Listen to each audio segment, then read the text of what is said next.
welcome to Table Breakers.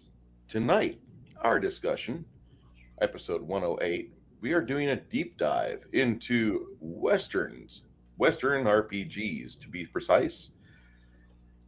And while some of you might be thinking, oh, I want to tune out, hold on, stay right here. I want you to come back to the auditorium because we have 5 members within the discussion panel, including the host, Mr. Connell. And in the past, narrative tropes involving Westerns often may not have Western stories or media, but yet all the tropes are there. And so we're going to help you guys out starting this evening in the next couple shows. We're going to discuss how to make your table a little more yeehaw, per se. My name is Bruce. I'm with Table Breakers. Tonight, I have a great panel with me. I have the gentleman Kai, who craves the minds. I have Connell, the Cigar DM, at Cigar DM 5524. That's his Discord handle, I believe. We have the Mongoose, who is quiet at the Crafting Gamer. He's pinking a nice big fig, too. Yippee, more orcs. We have Baron G-Rock of the Baron G-Rocks. And myself, the official only hands account for the bottle-fed man. In the chat, before we begin, Six Nation 31 Kings says, I'm looking forward to seeing what's covered. Will it be Boot Hill, Deadlands, or Space 1889, Aces and Eights, or maybe GURPS West? All of the above? None of it. Sunglasses ready, popcorn's in hand, drink is ready to go. Nerdy Ogre, thumbs up. What was that Western one? It wasn't Cowboys and Indians per se, but it had a Mormon flavor to it. Was it Dogs in the Vineyard or something like that? Early 2000s RPG. Yeah, let me know. Hello? And then our friend Hungar the Starvarian wanders in. Hello, sir. We hope you're feeling better and free of scrubs and other accoutrements most commonly found in medical facilities. Last I heard, he was home. Yay! Yay! Yay. YouTube overlords and their motherfucking censorship. When will a Dreckwitz learn he can't keep a guy from using his words? Yeah, we had to meditate, and I might have hurt my back looking at my spleen, trying to like have happy thoughts. Maybe if I wear my Bob Ross wig.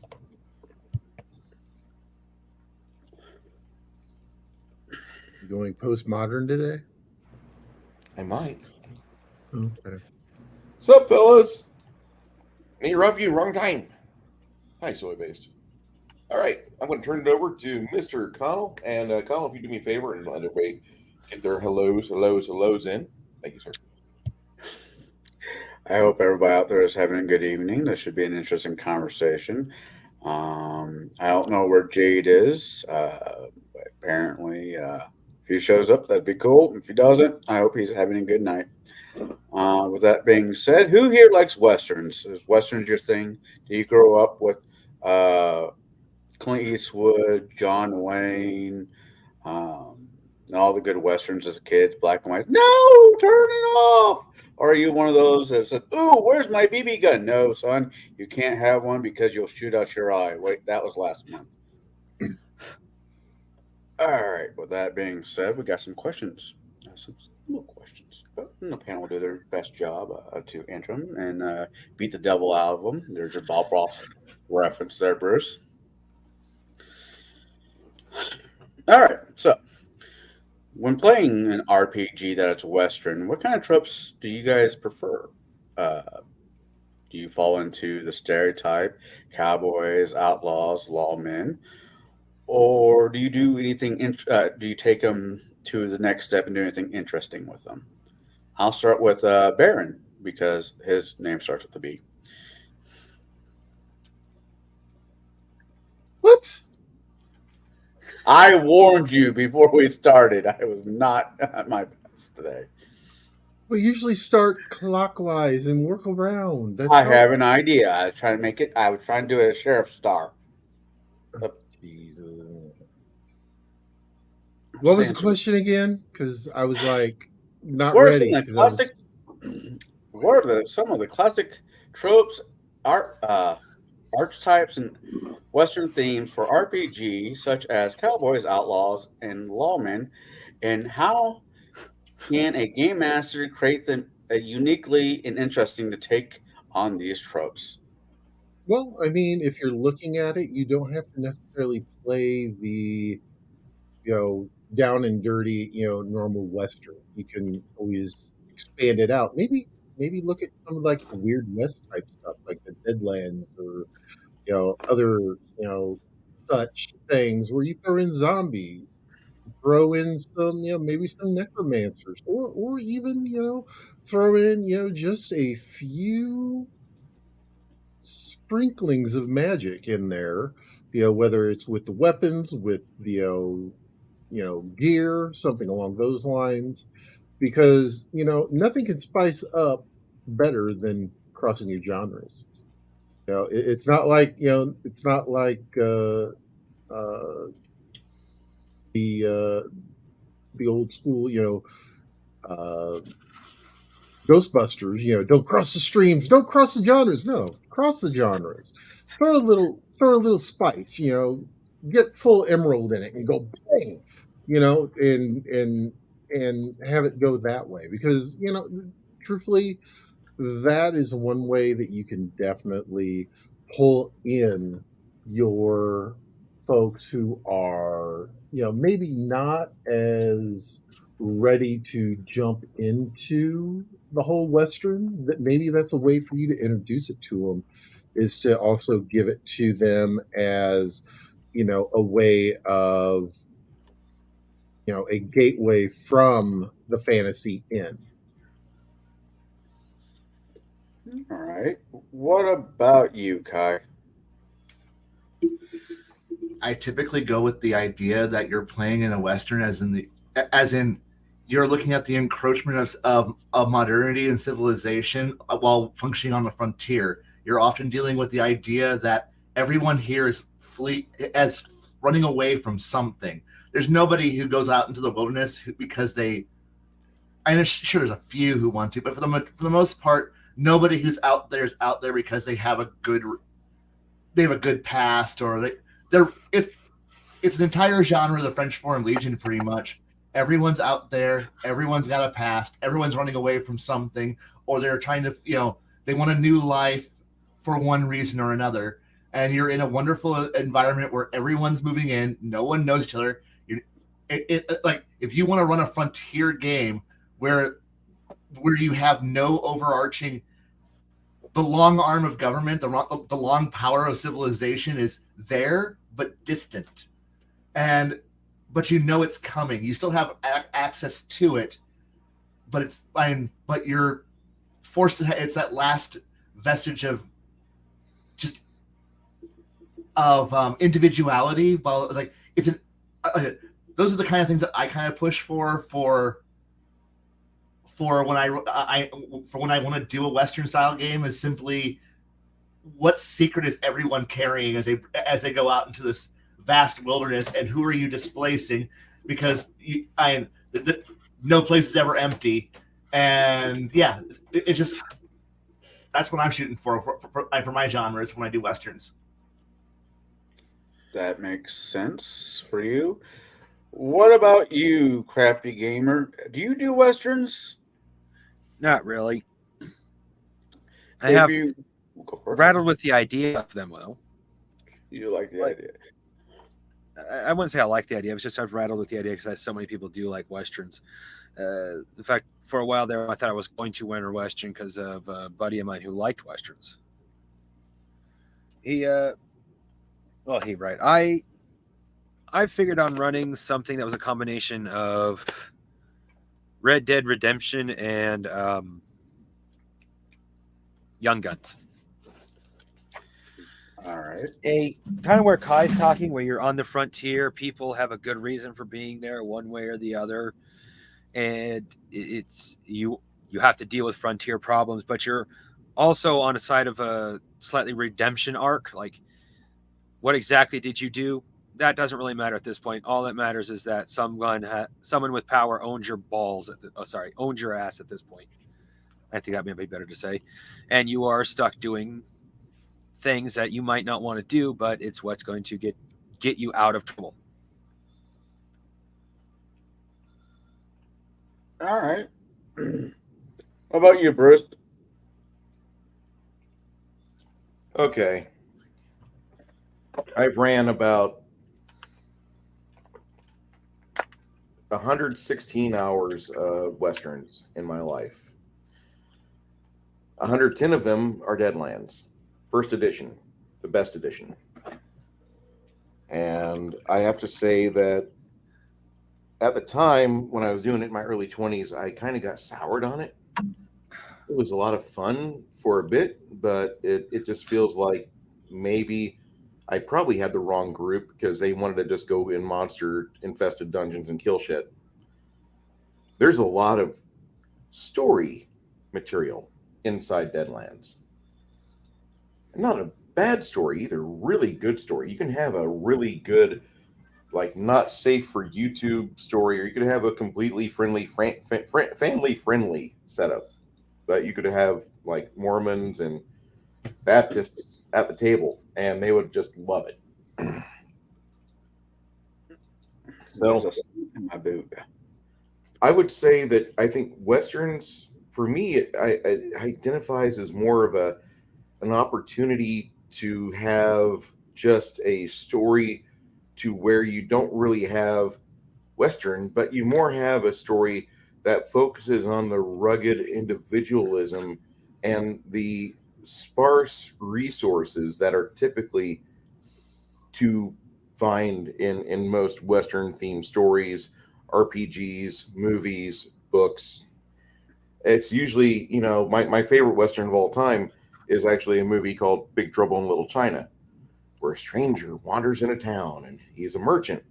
He ends up meeting up with a man that everybody likes, but the guy who everyone likes doesn't have a ride, so he takes that other man in his carriage to go find the love of his life, and out from under their noses she's stolen away. And I could turn this into a 5-hour stream talking about the wonderful Western movie Big Trouble in Little China, because that is the absolute best movie I've ever seen. It's time for me to watch it again. It must be Thursday. So I think that you have so many different tropes with Westerns. Like, you could pick one, but my favorite is to take a guy who's a fish out of water and kind of be like, okay, well, you're here.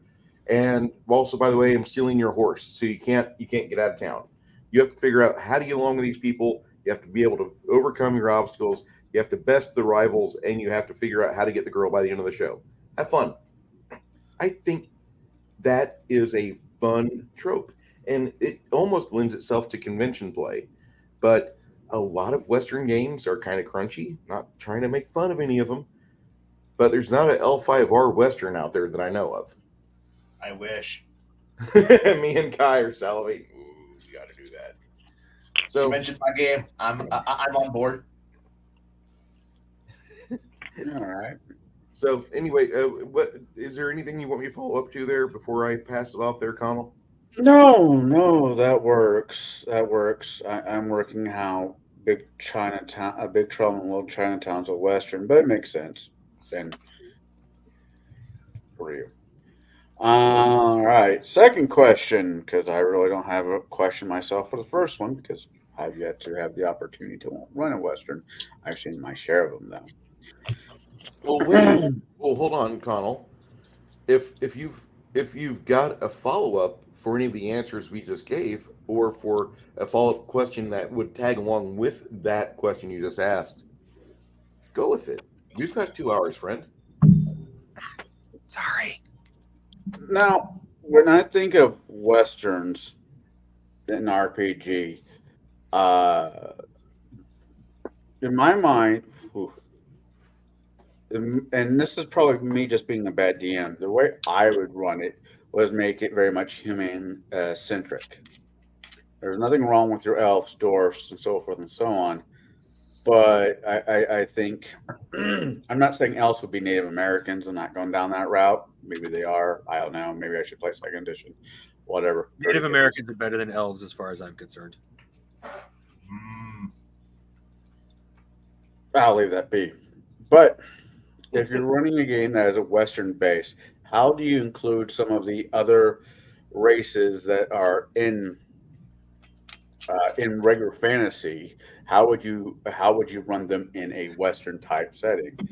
I'm going a little bit off the cuff with this question, I think, but that's as Britt said, we got 2 hours, so I'll start with Kai. Simple. The idea is that you're taking everybody away from their traditional homelands, and you're looking at. I know it's human centric because we think of the idea that nobody would ever want to expand in a fantasy world because you're just trapped in the idea that you're in a fixed area. You can't really go too far. If you go anywhere, you're in the old world. Now imagine you're now on a frontier, an expansionist point in time. Humans are not the only expansionist race out there. We like to portray ourselves as humanity. Fuck yeah, we're the only expansionist race that's out there. But there's nothing that says if you're in a civilization or a point in time that you're not going to have outliers who decide that I don't fit into this environment. I know we like to create the monospecies idea, where everyone where all your races are generic stereotypes. But here, the idea that you're just going to run with, you could have a dwarven prospector. You can have the elves, an elf who's just out there looking for, scouting, exploring, seeing. Think about the idea that you're a long-lived race, and now you get to see a new frontier where technically nobody who's civilized has been out there yet. And if it's off the charts of even the elven maps, or there's been no elf who's been out here in the last 300 to 400 years, yeah, you might have some curiosity to go see what's out there, especially if all the excitement in life is that way. You're gonna want to go out there. You might depending on how you portray your various races, you're going to have somebody who's going to say, I want what's over that hill, and not just simply I'm going out there to conquer it. Well, technically you are going out to conquer it, but you're here to civilize it and settle it.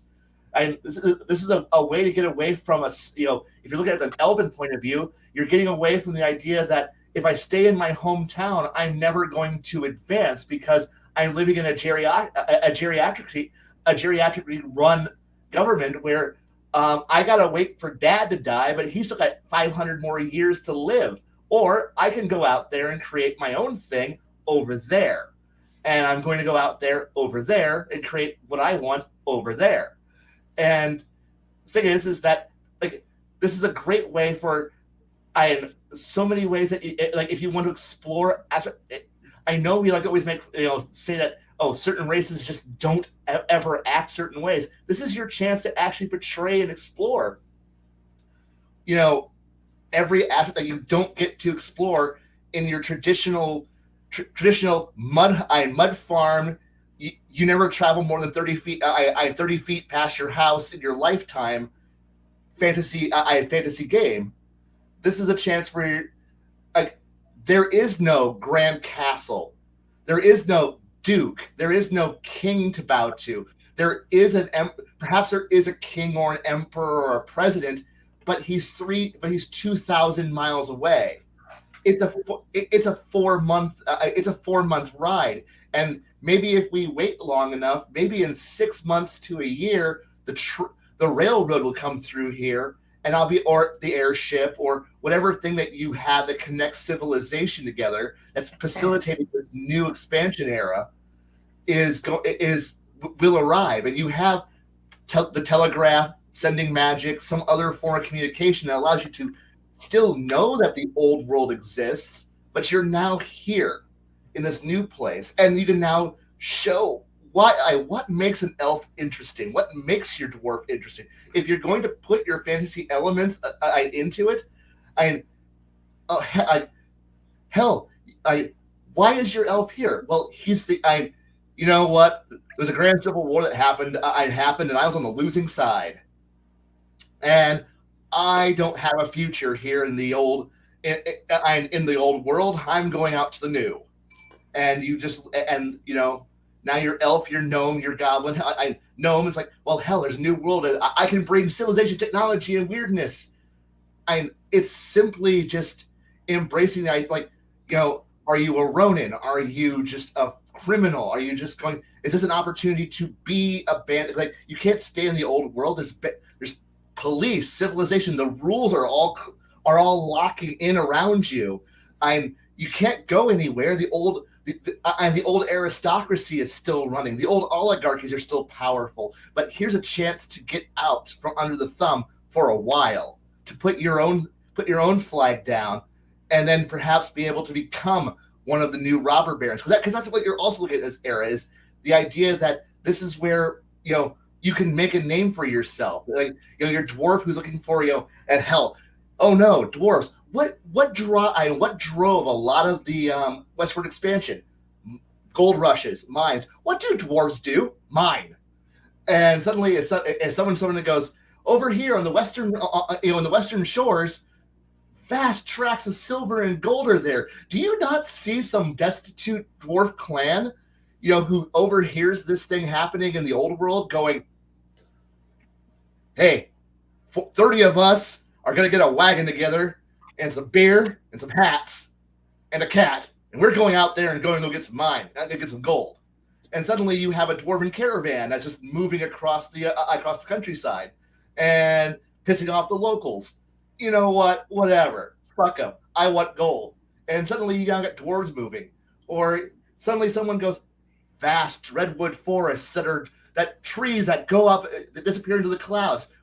Do you not see a druid circle just picking up and going, "There be trees in those damn mountains," and they're gone. And it's like, if you cannot figure out how to use the stereotypes or even create your own to fit these races into a semi-modern world, you haven't thought enough about what even makes the stereotypes. You're just blindly following the stereotypes. Put some thought into it. Have some fun, create an interesting world that why these people would be out there and going out there. And who knows, you might piss off a dragon that you haven't heard before of. Well, oh no, new monsters you haven't encountered yet. Who gives it? But now you've got firearms, and the cavalry might be somewhere out there. You might have something, but you have little outposts. And it's wonderful because now you can shape the world in a way that you couldn't do it in the old world, where you have 400 interlocking baronies and duchies and kingdoms, all in areas about 60 to 90 miles wide, all vying over who gets the stream. No, now you get to go fight natives over, "I want that stream," and then get dysentery and die. There you go.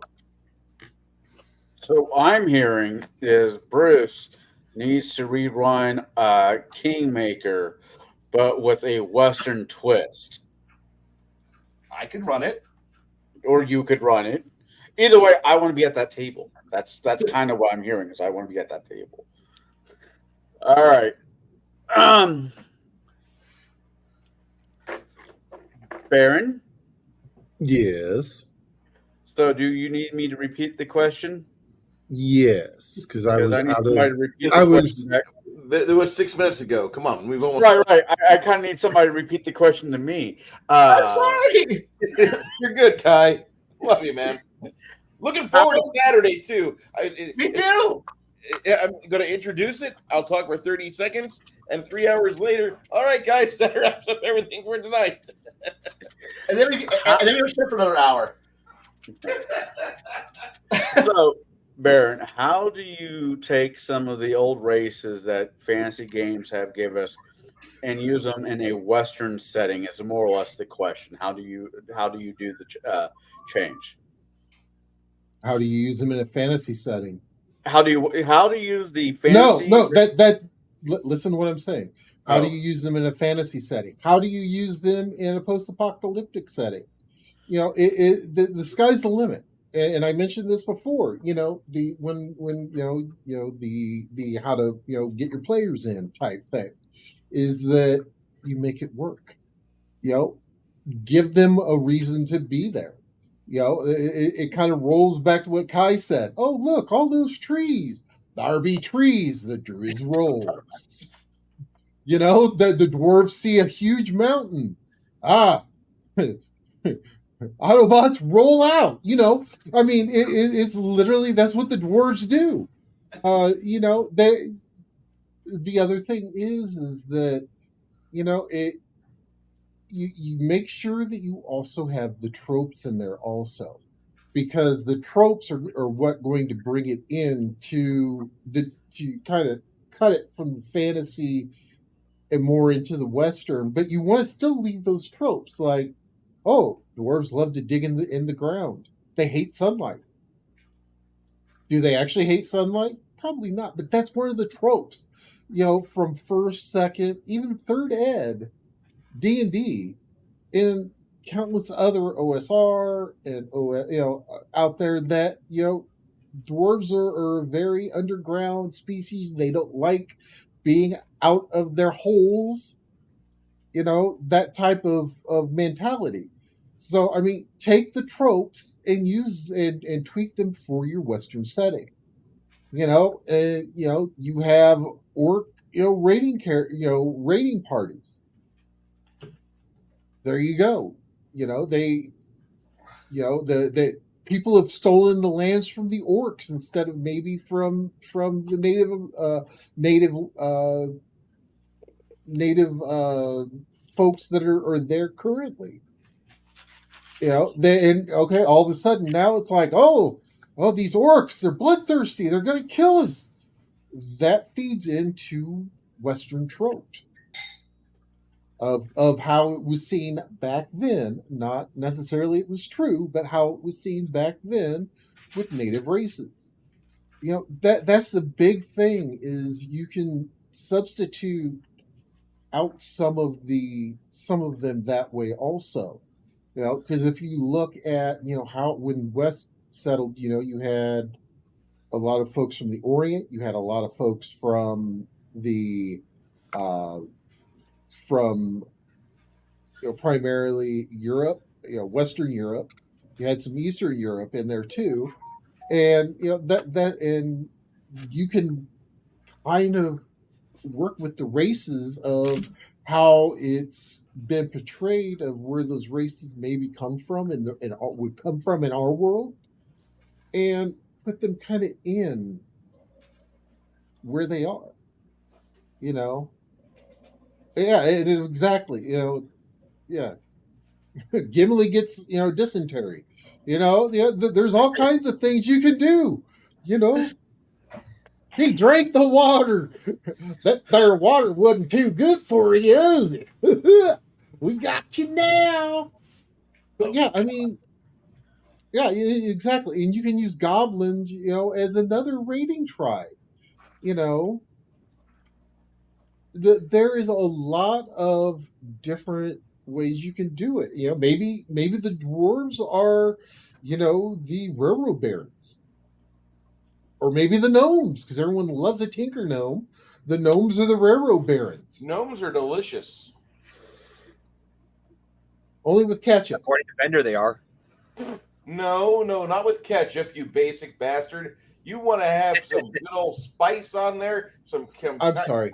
Cayenne pepper. I'm sorry. And then throw some A1 on it instead. Okay, there we go. That's as good as it gets. Pickle relish.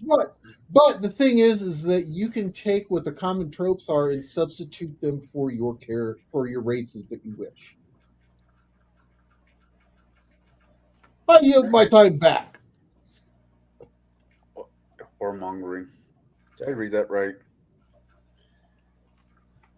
Yes, I did. Okay. We're all warmongers at some point. This is going to be a long 5 weeks, 4 weeks left. Anyways, all right. What about you, Bruce?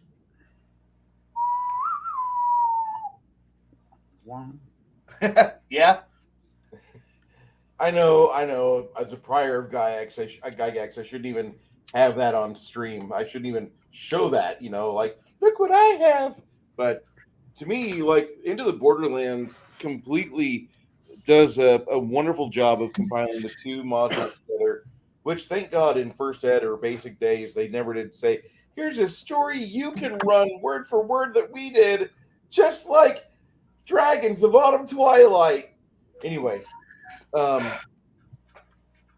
I think Into the Borderlands or Isle of Dread lend themselves so well. Isle of Dread, not as much, but Isle of Dread could be a Western in theme just for the fact that you get there and all your only resources at the start of it are your wrecked ship. That's it. And you got to figure out how to craft and survive and try to eke out an existence after that. However, Into the Borderlands is a much better, an amazing Western waiting to be ran, because here you are, fresh out of boot camp from your your adventuring school, and then you ride into town with the other 30, 18-year-old kids, and you guys are on the human elf frontier, and the only thing saving you from certain death is the 70 or 80 little holes in the ground filled with monsters that like to eat things that scream and bleed, elves included. So you can completely go in there and try to be like, well, with the Rojas on one side and the Banderos on the other, and me in the middle, I think I could make a lot of money out of this. And I think you could do that. I think Into the Borderlands or B1 and B2 completely play into a good Sergio Leone in fantasy Western. And there's no reason as to why you shouldn't run it like that. Why not? The keep isn't exactly friendly to you. They're dealing with you. You're part of their retinue. You're wearing their tabard, but maybe, like 5 or 6 months into it, you're tired of going out, finding a few kobolds, watching one of your buddies get chewed up by traps, and then dragging him back to a shrine to get healed up. Maybe you guys find like a yurt in the middle of the woods, and there's nobody there, so you decide we're going to desert and we're going to go hang out here for a bit and become bandits. Now we're really playing with Western territory, because now the people who used to employ you are looking for you, or they've got a bounty for you, and you're just trying to survive. What do you got there, Kai? Oh, no, bounties. I love that idea. There's no reason as to why you have to be hamstrung, or you have to be like tied to GURPS Wild West or Deadlands, although I love Deadlands, or even the future Deadlands, the Wasted West. You don't have to run those. You can, if you've got a deck of playing cards, you want to play aces and eights, and you've got a group of people that know how to do initiative right, more power to you. That's awesome. Because aces and eights has an initiative system I'll never try, ever. But this idea where you can make anything a Western, dude, how many times have any of us in the chat or panel had a night where we're running a game and you suddenly are like, fuck, Garrett has turned into Yul Brenner. We're playing the Magnificent Seven. Shit. I wanted to be Charlie Bronson. Damn it. and you realize that. Shirimafune. Say again? I want to be Shirimafune. I obviously, Magnificent Seven. I mean, you mean But how many times have we ran a game and we're playing either Magnificent Seven or we're doing the Hidden Fortress? Man, I'd rather be Buford Presser. You can be.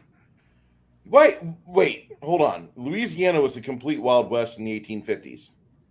Yeah. Chairman, I yield my time back.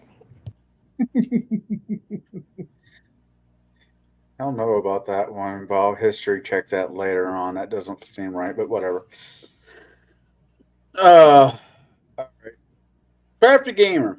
We a couple weeks ago, before I ran my mess, you ran your mess, which was all about pirates. How would you throw a Western-ish feel to your pirate game? That's not the question you asked the other ones. Well, tough. I'm catering to you a little bit because you're like me. You haven't had the opportunity. Therefore, I'm not softballing them. I'm just changing the situation. Just when you think you have the answers, I change the questions. Okay. Well, how would I?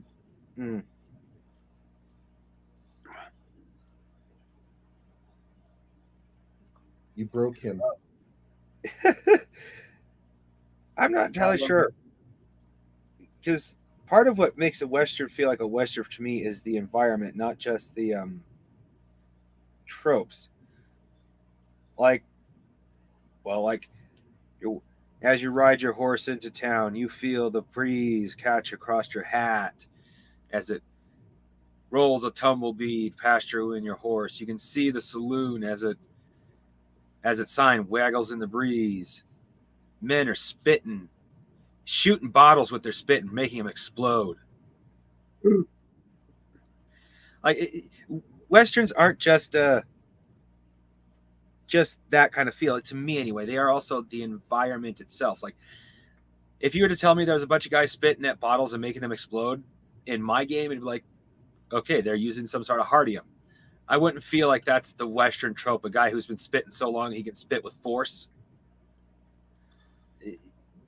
My game doesn't really cope well with the idea of Westerns unless you decide to put a Western-themed continent in the middle of the world, which is possible, but you'd literally have to do that to get the Western theme in my game. Okay. Yeah, I felt feeling comfortable in this conversation when he said there was a guy waggling by. My brain is like, what the fuck is waggling? And I'm like, no, don't answer that question. All right. I know its basic definition, but I couldn't give you the dictionary. That's fair enough. What are some of the unique and interesting settings for a Western campaign, such as frontier towns, desolate deserts, or lawless saloons? That you might wait. Yeah, that's exactly how it reads. That you could use in your what? What? Paraphrase it, man. Paraphrase it. If you're I know. Give me a second. When running a Western style campaign, what are some of the frontier? What are some of the Western type areas would you have in your game? It being a frontier town, desolate deserts, or lawless saloon, or would you take those and spin them on their ear, Bruce? You know, one of my favorite movies of all time. I can't even talk about the title to it. I have to show the title. Big Trouble in Chinatown? No, not that one. Big something Jim? No. It's a kind of like that, but it's a very good movie in my opinion because it's actually Fred Williamson, and he's done a lot of stuff like that. But like, this is a movie that he wrote it, he starred in it, directed by Jack Arnold. Really fun movie. If you ever want to see it, I've got a stream available of it.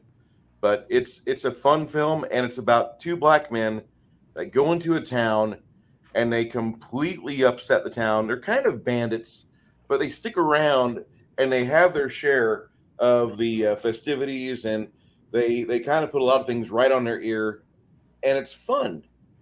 When I mean fun, I mean like you get to see these two guys in the middle of like the first half of the blaxploitation era, actually about the apex of the blaxploitation era of film. They completely go whole hog and just have fun with, what if two black men ran a white town in the Wild West? What would happen? And Fred just kind of went completely bonkers on it. I enjoy that film. It's one of my faves. But I might have to look it up. You should. I presented that so people would be interested in it and look it up, because it kind of pisses me off. Can't even talk about it. Anyway, I like putting things in their ear. I like doing things that kind of don't have, I don't want to say play against type, but they allow you to go against type to explore a perspective. Now, there's also something to be said about playing within a stereotype, and there's nothing wrong with that. Stereotypes exist for a very important reason, and you want to be able to play within stereotype because once you start seeing how all of the stereotypes are, and you understand as to why your average World War II soldier is portrayed as an Italian male, when you research and you find out like over 50% of enlisted army was fucking Italian men, there's a reason for it.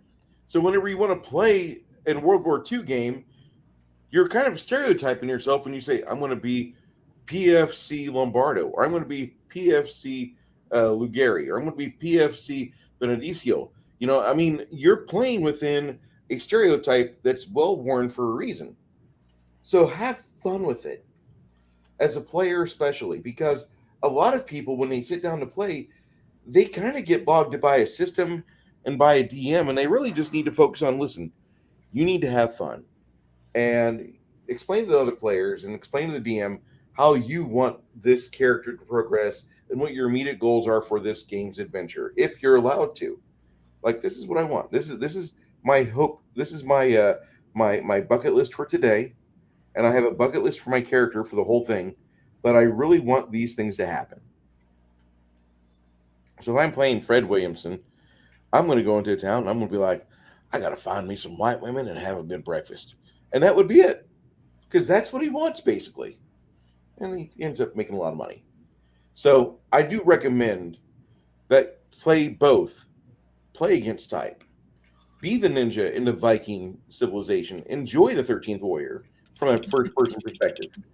But also have no complaints and just forge yourself straight ahead when you guys storm the lower part of the boot of Italy, and you're kind of being put in a position of respect by your first sergeant, and you guys are returning home to a generation ago, the homeland your parents left, but you're there with terrible Terry Allen, and you got to try to tell your relatives that stayed in the boot, listen, we know Mussolini's a bad dude. Just let us go through town. We'll do as little as possible to hurt the community, okay? Let us do this. And then as the second half, the column proceeds in, terrible Terry Allen's already sending the scouts out, and they're going for all the vineyards, all the liquor stores, all the places where they can find alcohol, because that's what terrible Terry Allen does. Just get used to it. No matter what your opinion is of terrible Terry Allen, there's history that says he liked to drink a lot. And he didn't pass up a bottle on his storm through Italy on up in north into Europe. Enjoy it, seriously. All right. If, Crafty Gamer, you were going to do a Western, what setting would you prefer to it be? A desolate desert, a lawless town, a frontier town? What would be the general setting? I'm very much a GM that puts things in more than one location. Like, oh, you may start in this dirty saloon, but just to find the information you want, you're going to have to travel to the next town, come back, talk to the sheriff, and then he'll send you to another town, and then you have to go back to the salon woman, take her back her piece from the previous town so that she can send you off to the next town, and then maybe come back to the sheriff where he'll tell you what you finally need to finish, and then maybe like that's a bit complicated to what I mean. Yes, Bruce? Have you ever seen the movie, what is it? Nicolas Cage and Nicolas Cage is an American archaeologist and treasure hunter, and he's on National Treasures. Yes, have you ever seen that? One of my mother's favorites. Okay, so you understand, like, we have to go get this person and discover this, and we get another clue, and then we follow that clue to its resolution, and then we get another clue, and then we go find the notes on that, and all it is just another fucking clue. Would you do that?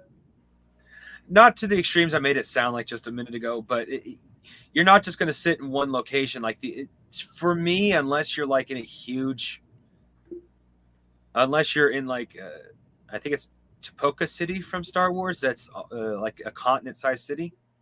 Mhm. Unless you're in something that big, you're gonna leave the town at some point. Unless you literally, as a player, persist as this is where I want my gameplay to be. In which case, I will cater that after a time. It's just that's not how I'm going to expect things to be.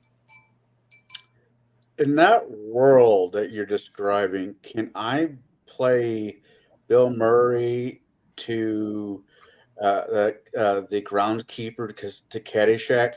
Because that's a shitload of gophering. Sure, why not? All right. I'm all right. Right.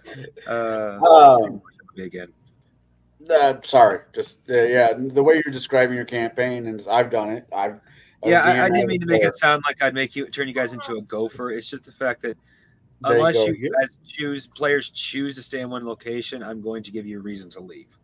No, I get might that. start in a town, but you're going to see the desert. You're going to see the lone saloon in the middle of nowhere that you might want to watch out for succubus. Oop, did I say that out loud? Goddamn succubus, eat my baby. Watch out for those lemon stealing succubuses. See, Baron, we could clean up our mouse, sort of.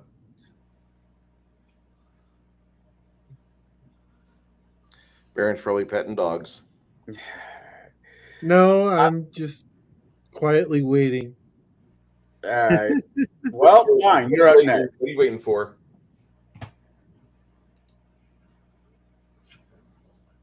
Knowing Baron, an opportunity to snipe somebody.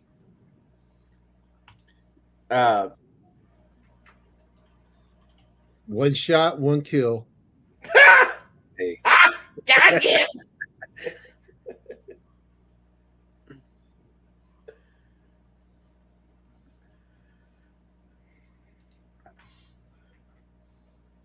Okay.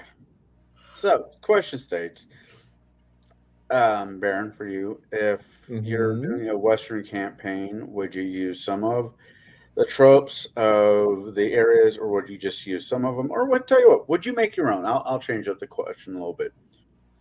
How would you handle? Yeah, I think what I would do is actually, I would not pigeonhole the players, because the players may not want to stay in said saloon. Well, maybe they would. Maybe they don't want to stay in, the den of iniquities that is run by the Strippers Guild. You never know. Sometimes, they may want to move around, go to different towns. Maybe they decide that they're going to be, helping by running the with the shipments that's running from one town to another. Maybe they decide that that's what they want to do. They want to do road patrol. Maybe they decide that they heard that the dwarves have lost their gold mine up in the mountains to this dragon, and they decide, what, we're going to help free those dwarfs, and all of a sudden they come across, as they're going through the mountain, one halfling, gets, pulled off. He fights a creature with using only his words. He finds a ring. Then he goes and tries to burgle to show the dwarves that, oh wait, that's the Hobbit. Never mind. Yeah, but you can see that actually, even even using the Hobbit, you could turn that into a Western, because why not? Yeah, I mean, or you can do Brave Star, where you have a horse that can, transform, 30-30 was amazing. I'm sorry. Come on now. And the marshal has a great, has a set of powers, given to him by a shaman. There's all different things. You don't even need to pigeonhole them into an actual Western. You can make it a space Western. Maybe it's a Firefly type thing where it's a space Western. There's all different. Everyone, when you think Western, you think that it's got to be, dirty, gritty, panning for gold. It doesn't have to necessarily be that. It could also be in space. It could be, you know, pretty much anywhere. The thing is that the when you look at it, it's the setting can be more than just the standard setting. You can introduce additional tropes into those settings. So to either, maybe bring it forward or bring it backward. Who knows? All right. Kai, Yes. what kind of settings would you, for a Western campaign, what kind of settings would you use? Or would you use them all, or would you change it up?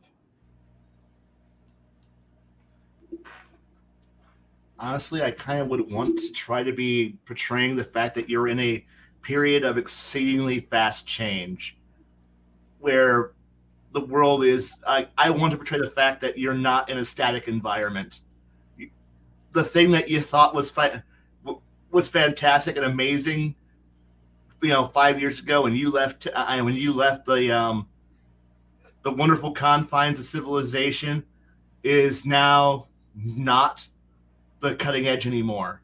That wonderful that wonderful Civil War revolver that you've been carrying since your side lost, and you ran into the wilderness, into the West to avoid punishment, or or when you deserted, and you're trying to hide out from the fact that you deserted, and make a new life for yourself as bounty hunter or as a lawman, trying to rebrand yourself with new name, new life, new story. That the good old longsword has been around for 1,000 years. They ain't cutting it no more because the new hotness arrived. It's better, it's faster, it's more efficient. Yeah, you have a horse, but how long is that horse going to continue to be functional as that newfangled train rolls through town? You think you're the hot shit, Pony Express, and then the telegraph rolls into town. You're in an era where you think you're fantastic, but you're not. You're used to this whole thing, but new inventions are coming out, new wonders, new changes. This is an era of fantastic, of evolution of things. It's not a standard. The world's just not staying in place anymore, and you're part of it. And you're part of it. You're an interesting member of it. But the thing is that that's kind of the appeal of the Western.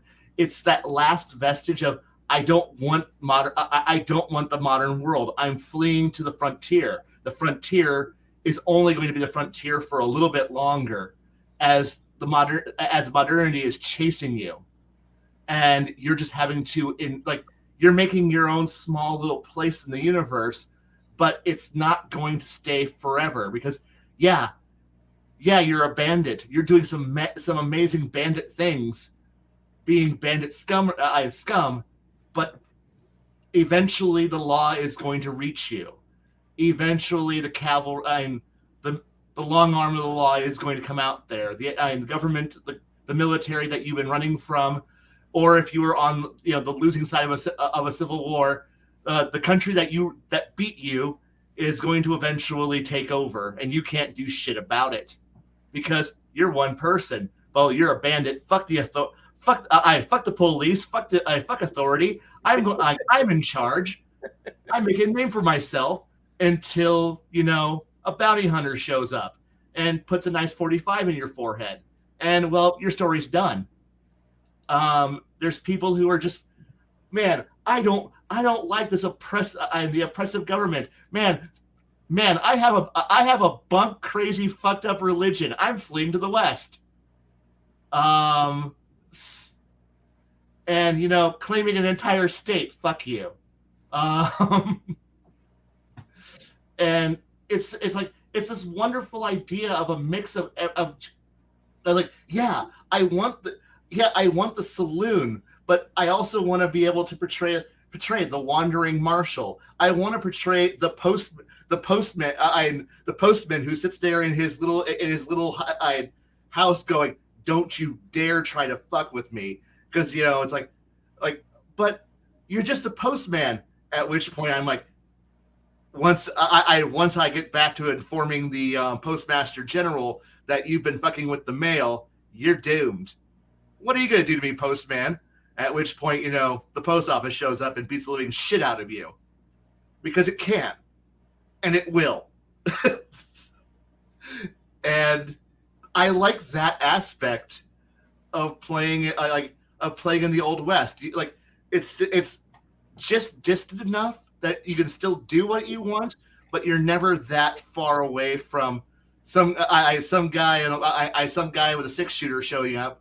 And the thing is that eventually, and you're constantly having to look at the new trader that comes through town, bringing news from the west, news from the east, bringing new guns, new toys, new things to pacify the locals, new medicines. Are they real? Are they snake oil? You don't know. You're an uneducated bumpkin living out in the middle of fucking nowhere land. And so it's one of those things where you can, it's a vibrant world, far different than staying in your traditional, nothing's going to change for the next 400 years, because nothing has changed in 400 years. And it's fun. Yes, you have cavalry sabers. Yeah, you can have firearms or magic or whatever the fuck you want. Hell, part of the fun can just simply be, if you're doing the space thing, being a crew of bounty hunters traveling from place to place through the wild zones, hunting down criminals. That sounds familiar. Or just trying to eke out survival on the fringe, in the periphery. God damn, the periphery is a fantastic place. And that's what the Western really is going out there. It's like I said, yes, I'm definitely going to use all those locations, chasing people out into the mesas, out into the prairies, out into ravines where I turn a corner and, oh shit, there's an entire freaking encampment village, and run as fast as you fucking can, but you ain't gonna make it. Sorry, buds. I know, and it really is an era, it's one of the last eras where what you say, your word actually has value and meaning. So it's a fun area I want to explore more, and I do, just that you won't realize that it is until you do, and then whatever. Cool. All right. Well, by Kai's logic, a good chunk of my game, like a whole sixth of the world, is a Western. It's just a jungle Western.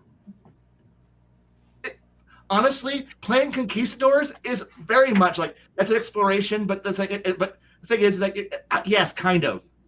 I mean, at any point, as long as you have a vast unknown and you're walking into the unknown, is definitely that.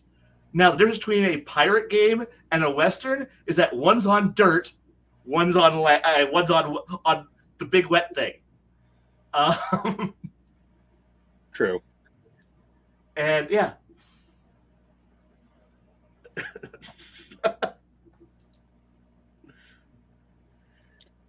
Sometimes All right. Kai while he's ranting, and I forget I'm on stream because I just enjoy so much. It's not summertime. It's not summertime. It's most of the time. But the awesome thing about Saint Kai is at the end of his rant, you feel slightly better, like a blessing has been put upon you by the ranting, screaming, "What the fuck is wrong with you, Saint Kai?" I'm not even ranting. I'm just talking. No, I know. I'm giving you a compliment. Take it. I understand. All right. Got to rework this question in my head because I had it, then I was listening to Kai and it just kind of disappeared. All right, question. Or here it is. What makes you as a DM, not as a player, but as a DM, want to run a Western type game? Is it the movies we watch, the books we read, or just getting out of, ooh, look, another castle? I'll start with Kai because we should really start with Kai and let everybody just go last. No? No. All right, we'll start with Baron. Why don't you start with crafting? You have yet to start with him. All right, I'll start. I had okay. All right, crafty gamer.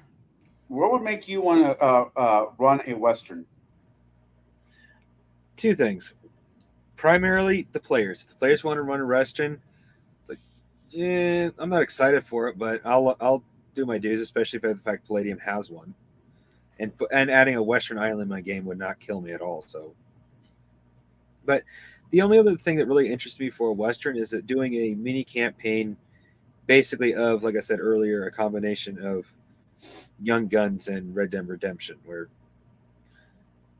a bunch of outlaws are given power because they were put in a position where, well, either you do what we tell you to or die. All right, Bruce. What makes me want to run a Western game is the fact that a Western game, you're assumed to have pretty much none of the resources that would a typical game have. So you're not going to be able to, like, hey, I'm going to build a shed and let me go, like, buy some wood from the local Ace Hardware. No, you got to go chop it yourself. What am I doing? Minecraft? Absolutely. You want metal? Got to go find ore for it. Better have a dwarf friend. That's racist. You better go have somebody who's good at being underground and digging holes and mining and doing stuff like that. Still racist? Shut up, Bruce. I would recommend a Western for people that are done with fantasy, for people that are just absolutely, like, unable to get away from Excalibur with magic. I completely get it. This is a time where you need to break out the Wasted West and run Deadlands and Cyberpunk world and have fun with it. Or you decide, you know what, I am going to go whole hog, and you run like a first at Deadlands game, because exploring the after effects of the concession of the Civil War of the South, the concession of them, just after everything had happened and after all the effort they'd made, all the people they lost, they gave up. I want to play that game where we have people going into town that are triumphant and they feel like they've got their oats and they've done a good thing, and maybe they work for the Pinkertons, or maybe they're still on active duty as Army for the North. But then a whole like 4 wagon train loads come in from the South. It's people trying to get rid of the moniker, hey, we supported the South during the General War, during the Civil War, and now all we have is this nice T-shirt. I think that's the game I would like to play. I want to have a resource scarce game to where if you want resources, you got to go foster them yourself. I think that's a lot of fun. I know that sounds weird, but it'll be heavy on logistics. It'll be heavy on resource gathering and expenditures. And then you'll be able to do the things you want, but you have to go earn it first. Bruce, I'm pretty sure Kyle will agree with me. Why pay for it when it'll just take you a little extra time to go get it yourself? I mean, you can always steal it from the orcs, right? Yep. Yeah. Okay. All right. Play his type.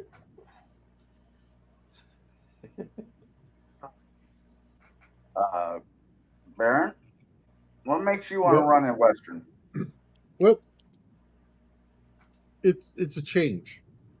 You can use it for, maybe you've been running, fantasy for a few years, and maybe your group just needs a palate cleanse, so to speak.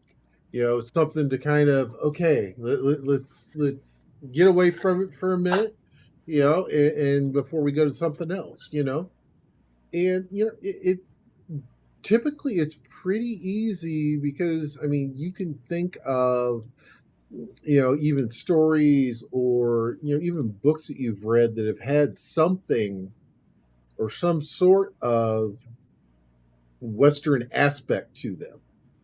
So I mean, and you can use even if you sit and watch a couple of John Wayne movies, you can use that. Go look at some spaghetti westerns. There's a few of them that are free on YouTube. I guarantee it. Maybe watch a couple of those, or find a couple of episodes of Gunsmoke, or even Ponderosa. I've got What couples of- you can or Bonanza. I'm sorry, Bonanza. I'm sorry. Find the a couple of episodes of Bonanza, and go and maybe steal those storylines. That it's a really good way, especially if you want to get away from what you're normally doing. Even sometimes as a DM, you need to run something different in order to clear your head. And sometimes a change of genre like that works.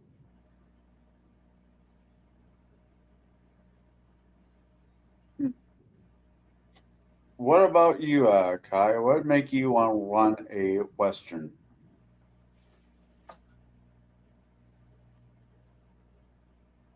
Because I'm a huge Akira Kurosawa fan, so therefore I'm definitely going to run the movies that inspired a lot of Westerns. You're going to turn Rain into a no, Run? Is it Run? Ron. Or is it, which one is it? No, I wouldn't do Ron as a Western because that's almost impossible. It's doable. It is the long way around. I mean, technically yes, but no. Right. But I like Seven Samurai and Memphis 7 are two of my favorites, so therefore, yeah, I understand this. And no, I'm going to do it because I like running Frontier. I do like running Frontier games because a lot of players end up going to the Frontier because I like them going out there. I want people to go out there and push. I want them to have to deal with shit. I don't want them to have a paved road and a warm inn at every 13-mile interval set down in stone where you can just go. I want them to go out there. It's like, I know we play a lot of fantasy games where we already deal with that, but I don't, because I like the idea of, I don't run in Middle Earth where civilizations collapse and you're all living in like three civilized towns and the rest of it's all wilderness. I'm not dealing, like, unless I'm running to run, Edge of the Roman Empire, 100 AD, staring across the Rhine into Germania, but we don't play height of the Roman Empire, decline of the Roman Empire games. We play predominantly high fantasy, also known as Western Europe, with the serial numbers I filed off of approximately 12 to 1300, where Germania is now settled. And unless you want to go play, I want to go run around, not Russia, not Russian steppes, and even then you're still looking at civilization everywhere you look. So I guess I want to run in the Carpathian Mountains for a bit, but I don't always want to have you being where civilization is entrenched and established. Westerns provide you the chance to go out into the margins, but I also like the idea that it is the world that's in transition. So you have people clinging to the old ways. Once again, if you look at old samurai flicks, looking at the idea of the one Ronin walking into town. Oh wait, that sounds like the standard the one lone the wanderer walking into town and having to go clean up some shit. You can run that fucking almost anywhere that you have a breakdown of civil order or where civil order hasn't established itself yet. That happens to fit really well with the Western with the American Western expansion, but it also fits into the late Meiji era, where you have the late Tokugawa era and the Meiji Restoration happening, where you have the end of a class, and now you have an influx of people who are now displaced and having to change their attitudes and their position. Rurouni Kenshin's a great one for this one if you like anime and you want to do some samurai flick shit that involves firearms and a changing of the guard and a changing of order. Good series. There's a new version of it now. There's a whole lot of ways to run this and do this. So yes, I love the idea of the Western because it is getting away from having to bow and scrape. And if you want to play a noble hating asshole who's just like, my entire job is like you pay me to kill people, and you want to play an assassin or a gunslinger, yes, this is the era for it. This is for somebody who goes, I don't bow down to any politicians or nobles or anybody who have authority. I shoot them if you pay me enough. And guess what? Who's going to stop you? The marshal, who's the one marshal in the area, the postmaster general, because you fucked with the mail. Fuck no, fuck no. And plus, you get a gang together, get a gang together, and at that point, who's going to stop you? A whole bunch of lawmen? There aren't enough of them in the area. The cavalry, you can see them coming, and this gives you players freedom to be good, be evil, or be something in between. Be opportunistic in a way that you can't do it in traditional fantasy, and you really don't get to see again until you get into the cyberpunk mentality, or you get into, but no matter what, you have to have an area where civil authority does not have authority and control enough to be able to do anything. Hell, Mad Max or Fallout are great examples of. Fallout New Vegas are great examples of how you can do a Western in not just 1800s. Yeah, you're the one strong man who walks into town and can either fix the place or ruin the place, because there's not much in the way of stopping you. If you want to spread your ideology, you can spread it. If you want to influence things, you can, in a way that you can't do in Boston or in New York or Chicago or St. Louis. You can't do that. You can't do that shit in Richmond or London or Paris or Berlin. You can't do that anywhere else. But here you can. And here in the West, you can. If you want to be a bounty hunter who just shoots people for money and brings people back in alive or dead for cash, this is the era. This is the genre for it. If you want to be a murder hobo, finally, this is the legit era where you walk up there, and I know we always have the bullshit bounty boards in all of our role-playing games of, I need a job, I go to the bounty board. This is the era where you can go to a bounty board and go, man, I need to go find Red Thompson and his band of thugs. And the current payout is 500 gold plus 200 for each of his henchmen you bring back in. We'll double if they're alive. Well, shit, I need some money. And now you can go out and fucking do it. Or if man, I don't really want to shoot people, but you know what? I want that damn gold. Well, I gotta go shoot some people. Why? Because there's some people in that area who got there first, and I want that plant. Or you got there first, and somebody else comes out and goes, "I want your stuff," and they want to shoot you. Now you gotta shoot back. Who are you gonna go to? The police? No. Unless you are the police. But hey, no, there's so many possibilities of stories where you have to fucking be willing to fight. This is a realm and a setting where you really don't get to have a lot of people who don't do anything. Like, I need saving. Unless you're playing Gunsmoke, in a Gunsmoke setting where you're gonna go save the school marm and the farm wife, from the local bandits and or bad guys in the local area. But for the most part, everybody's self-sufficient. Everyone has to fucking do something. Everyone's fighting. Everyone's working. There ain't too many lazy people. And boy, if you see that Boss Hog motherfucker who's over there, and he's rich as fuck, there's something going on. And now you can clear it out. This is an era for vigilantism. or you can like try to civilize the West by bringing education and civilization, and then having the West go, no, we're still wild, we're still savage, and they beat the living shit out of you, so you fight back. And at that point, you're playing your Western Caesar.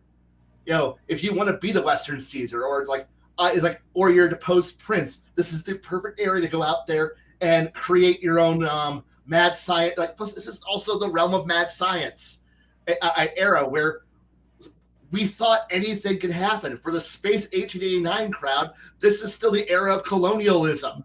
And who knows, if in your setting you don't have a massive American Monroe Doctrine that sits here and goes, we own this land, you fucking come here, we fight you. And you look at a vast land that's unclaimed. Well, now you got colonialism again. And now you can have some crazy crackpot from the old world showing up there and going, I've got a new invention and I'm going to test it, because the people back in the old empire, they wouldn't let me build the lightning powered death poison spewing spider bot, but I'm going to build it now here in this little fucking village, in town. The people of town. Who are you? Your new overlord. Fucking die. But I have a giant spider bot the size of this town. Oh shit! How do we fight you? Good point. How do you fight me? Ha ha ha! This is the fun shit you can do in this era, because whatever it is. Oh, yes. God damn it! I'm sorry. No, you're awesome.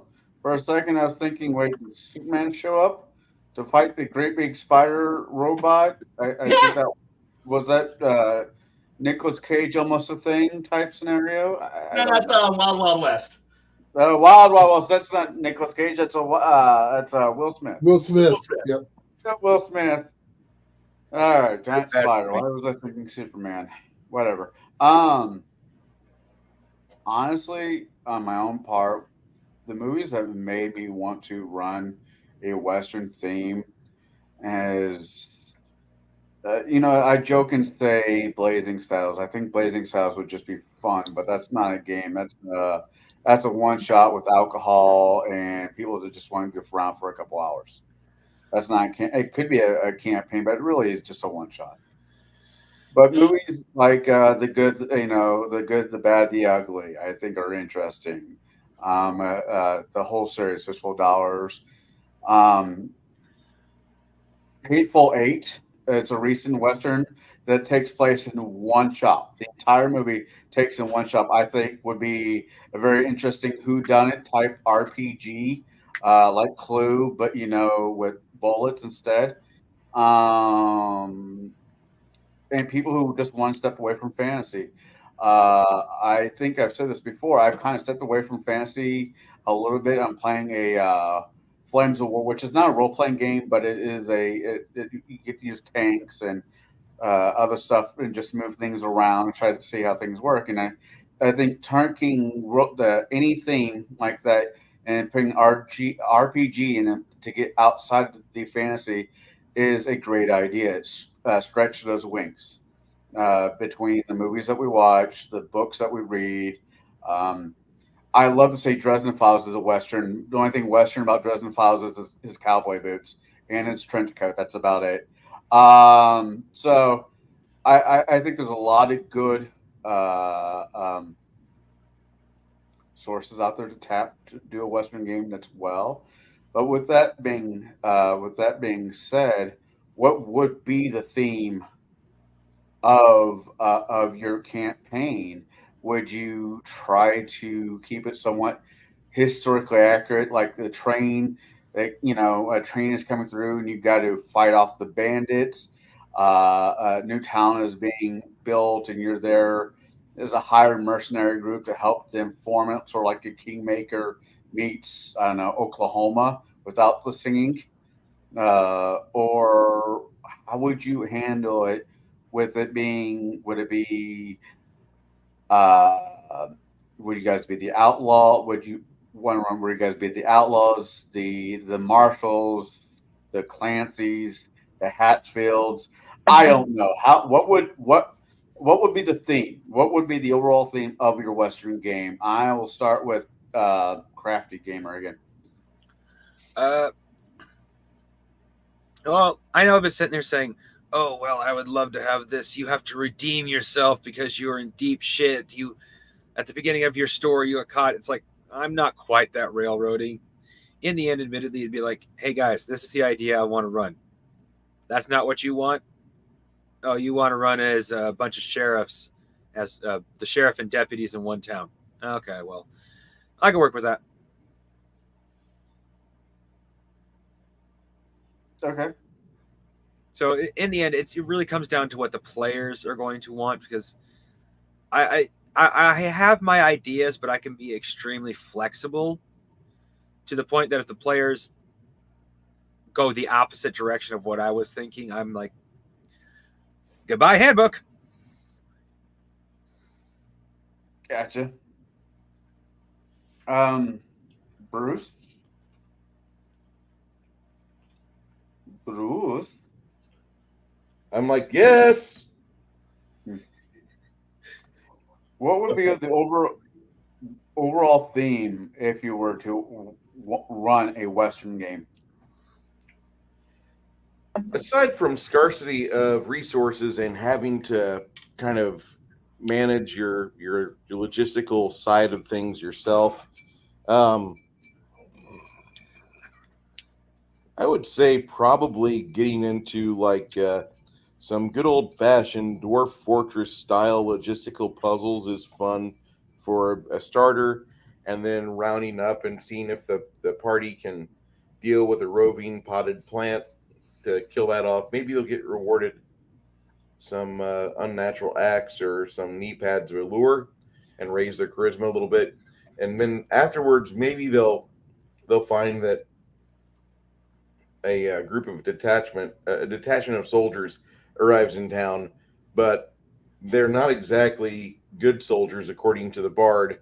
The bard tells you the story, branded, and you know you're a man. What do you do when you're branded? Sorry.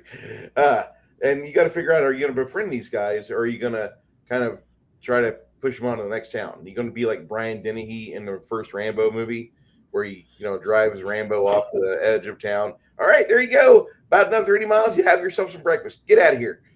You going to do that, or are you going to welcome in town and be like, hey, we want to find out exactly who you are, because we were the new people, but you're the new people as of 20 minutes ago. And before we lay down our friendship as magic parade, we have to make sure that you're welcome in the parade. Because I think you could do that, and you could have that happen a couple different times where you have various ways to have the players go through their own trial of like, I'm the new kid in town. Okay, well, I guess you're the freshman for the next 12 months. And then after they've had their time, now you're on the watch duty station, and one of you is a shift captain because you can read and write, and you can write reports. You can do fiction reports. We don't give a shit. Just get the report done. And then all of a sudden, like a year and a half into the job, staying at the keep on the little keep on the borderlands, here you are, and there's a detachment of branded soldiers coming in town. You got to figure out, like, are they good? Are they bad? Are they good for the community? Are they going to cause trouble? Fuck. I think you could do that. I think a role reversal should happen after you've had some character maturity at a game, because I want to see how the players deal with it from the authoritarian side as well.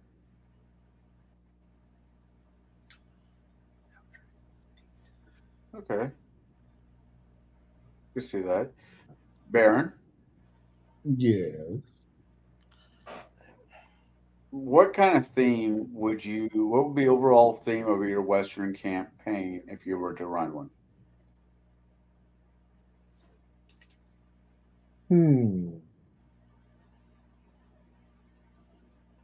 I know we've joked about it, but I think it would be a good old fashioned hex crawl and maybe some kingdom building. Hey, I wasn't joking earlier when I made that comment. A Western style Kingmaker would be fantastic. I think that would actually be a very interesting way of playing a Kingmaker type pack of, because there's always, it kind of gives that monster of the week slash, there's always something around the corner you always got to deal with, the local tribes. You don't necessarily have to run them off. Maybe you can, make some deals with them and everything else. I hear some buttons go a long way with them. Maybe you can buy some land for some buttons or something. Some glass beads, maybe. Get to buy a whole island for some beads and blankets. Yep. But yeah, I think that's the way I would go with it. I might actually have to look at Kingmaker again. Actually, it wouldn't be that hard of a transfer over. I mean, even if you use out world, you're just shoving them all into the mana waste. If you want to, depends on how core and anti-magic you want to be. But yeah, that's definitely a lot of food for thought there. All right. Anything else you want to add onto that, Baron? No. Kai? No, I'm good. All right. Or repeat the question if it's actually my turn. It is your turn. I will repeat the question. I will repeat the question. I will repeat the question just for you. Very good. Yes. All right. If you were doing a fuck fantasy at the current moment. If you were doing a Western theme RPG, what would be the overall theme of the Western? Would it be hypothetically a group of people to get together to try to rob a bank, rob a train, or stop the robbing of the bank or train? What would it be? Honestly, I can't control what my players do, but I already know what most of them already tend to do. We're going to rob the train. Did it just crash? Okay, no, it didn't crash. No.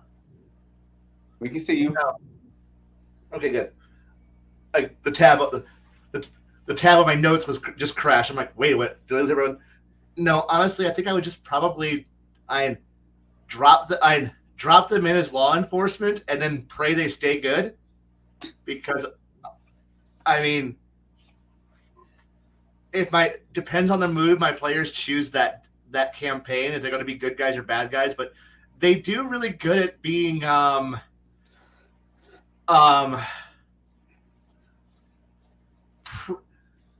preachy as fuck law enforcement, and it's kind of hilarious. That's weird coming for. Oh wait, these are not the teenagers, are they? No, this is the adults. Oh God, that's disturbing. Look, when one of them gets to go out there and be, I'd be the what's the proper term for it? Battle chaplain, who just sits there and gives the bad guys a chance to redeem themselves, and then when they decide to draw, he draws faster because he's playing a high-speed gunman, and he's just like going, nope, I'm installing God's judgment. Bam, bam, bam, bam. 6 shots. Fan the hammer style into them, and walks over them, gives their last rites, then digs a hole for them. Like, do you bury everybody? I have to. It's my job. I know this because I've played this campaign with these people, and I've watched this exact sequence happen multiple times. Yeah, it's like. And is he playing a cleric? No, he's just playing a very religious gunman who just takes a very big liberty on "thou shalt not kill." He's like, "You're right. I just kill the guy who starts the violence. I don't start it. They did. But you instigate it. Shh, shh, shh, shh, shh. I know I'm going to get the line wrong, but God doesn't like it when we kill each other, but he gets kind of fuzzy when we kneecap each other. That's exactly right. It's a little fuzzy on kneecaps. I know I get the line wrong, but Oh yeah, a Shepherd book.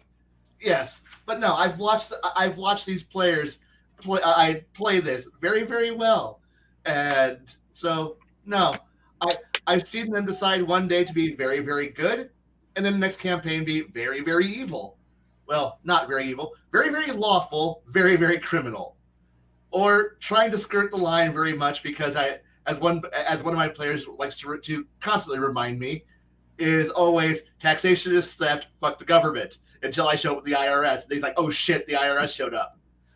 Because there's two forces of evil that I wield against the party at all times. That is the post office and the IRS. And my players realize, oh fuck, we can't fight them.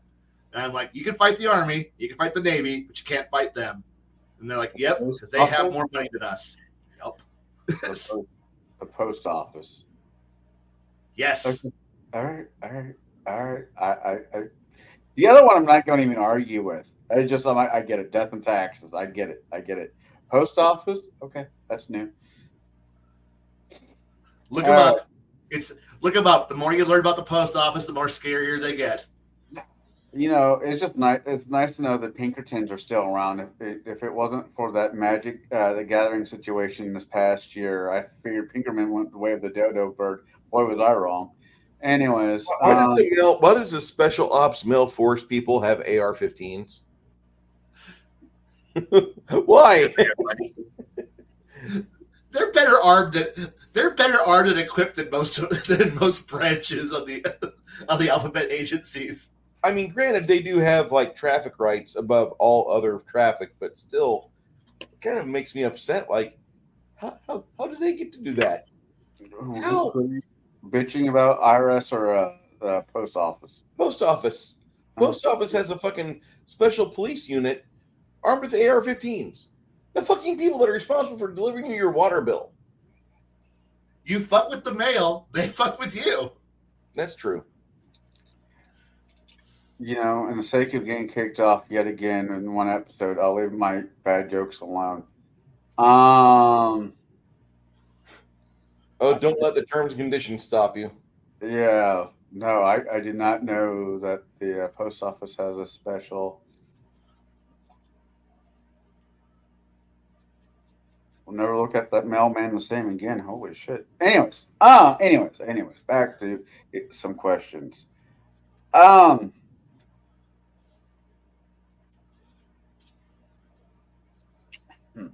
right.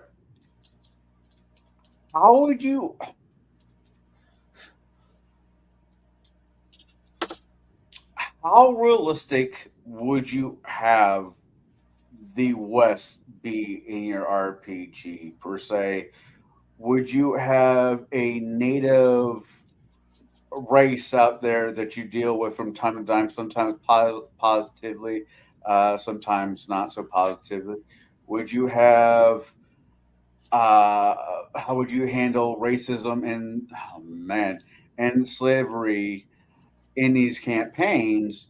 How would you handle that? Would that aspect even be allowed in this Western game, or would it just be what it be? Kai, you said you look like you're ready to fire at this one. You can go first. First off, you're playing in an American Western. You're in the post-slavery periods. Therefore, that shouldn't be even an option. Yes, you will be beating up on natives. That's just literally how it is. You're expanding into a new territory. Be it if you're playing in the American West as Native Americans. If you're playing as Rome, you're beating up Gauls and you're beating up wonderful neighboring Germanic tribes, or you're beating up on anybody out there. If you're playing a more Eastern campaign, you're beating up on anybody who's not the local natives. There's plenty of places to go look at. No matter where no matter what era, as long as you're looking at an expansionistic period, there is never going to be a place where there's going to be nobody there. You are going to be beating up on locals. You can try to be diplomatic, but guess what? You got to remember that you're dealing with with certain principles that no matter how much you try to be the middle or you try to be the good, there's going to be someone who's not there who will be doing something terrible. So you'll be dealing with the ramifications of those terrible moments. You may be the most puritanical fucktard, fuckwit, peacenik hippie fucker out there, going out there and you're gonna hug every bunny and love every tree and not harm a single soul. But guess what? The robber baron's coming through and he's gonna go burn down kill 10,000 buffalo and go and murder a few locals to go build his his railroad track. So guess what? You're going to be dealing with the fact that you may be a fucking peace-loving hippie bitch. You're going to get fucked by angry locals who don't give a shit about the fact that you're a peace-loving hippie fucker, and they're going to shoot the fuck out of you. So defend yourself or become murdered rape bait. Therefore, live or die. Guess what? This is a harsh and miserable world. No matter what area you're looking at, you can try to go out there and hug everyone and win it. And when you're, I win your diplomacy, happy-go-lucky, peacenik, everyone happy victory. The world doesn't work that way. It's miserable. It hates you, and you're part of it. Deal with it. I mean, I can't put it any other way to say that depending on the era, it's either banned. Slavery's either banned or not. You have to decide if you're going to play historical or not. Please, I just realize anything past certain year, it's a no-no. At which point, if you're playing, you can be a dick and still try to employ it. But guess what? The moment anybody who shows up there and goes, "You're doing what, mate?" and then suddenly you're eating high velocity bullets into your head, into your forehead, and you're going to be buried in a shallow grave if you're buried at all. Because a lot of people, once word get out, will beat the living fuck out of you. If you're playing in a more ancient era, era in society are very much playing as critical in details here. I know the general approximation of it. If you have it in your setting, make sure that you deal with it in a proper way. But if not, guess what? You have to deal with that you are going to be playing in an expansionistic era, because that's part of what the West is. It's like, if you don't want to be playing in it, if you don't want to be dealing with the adverse effects of expansionism or colonialism, you're playing in the wrong setting and genre and era.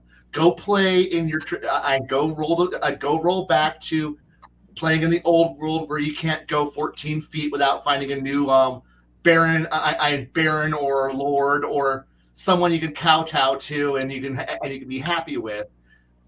That's better. Or if you want to play more modern, just play in modern Europe, or play in Victorian-esque in England or whatever. To deal with that, or play in a post, play in some other era. But the West, you're just dealing with Western expansion. A Western game is going to be dealing with expansion. You're going to be going into areas and pacifying it. You are bringing the light of civilization. I like using Rome, for example. You're here to bring the light of Rome to the poor peasants who are out here, and you're going to murder the living fuck out of them and take their shit, including that goddamn fucking island out there full of weirdos with stacked rocks and blue body paint. Fuck that island. Okay. All right. Those were the picks, and that island was sometimes there and sometimes not. Right. Baron? You repeat the question? When you're running your Western RPG game, how would you handle certain aspects of dealing with native tribes, sometimes on a positive, sometimes on a negative, racism, and Kai is right. At that juncture, slavery shouldn't even, it shouldn't be a thing. Wasn't a thing. But how would you handle some of just the interactions that the players have that are not necessarily positive with the world around them? Well, number one, it depends on how the players, come up to it. It all depends on what they decide to do. If they decide we're not going to have any interactions with the native folk, okay, they have no they may not have interactions with the native folk. They decide they want to be, young, young, fat, and stupid and drunk, and sit at the bar and just, chase tail. They definitely do that too. It all depends on what the biggest thing is, what the players want out of the session, and that's where you have to talk to your players about what they want and how they want to see things going. All right. Anything else you want to add to this, or are you happy with your answer? I'm happy with my answer. All right. Sorry, try not to yawn.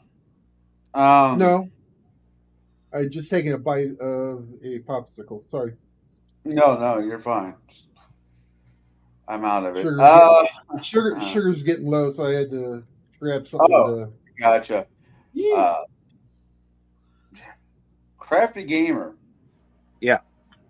How would you, if because I haven't said this question 2 times already, when running a Western themed game, how would you handle your players' interaction with the natives, the town folk, sometimes being positive, sometimes being negative? How would you handle that as a DM? Well, that depends on the group of natives. Because if we're gonna go full fantasy, I'm gonna break this up and go hardcore into the tropes. There are groups of orcs that are natives, but they're the ones that'll scalp you. There are groups of quote unquote native dwarves, but they can be quickly converted into the modern era because they quote unquote being native, they're more just not as developed because they've been isolated. Yeah, and then you will find versions of Native Americans, human and elven, but they don't really get along because the elvens tend to live in the foresty areas where the humans tend to live in the plains. And gnomes, well, they can be found wherever a gnome can be found because I've never really played with those gnomes.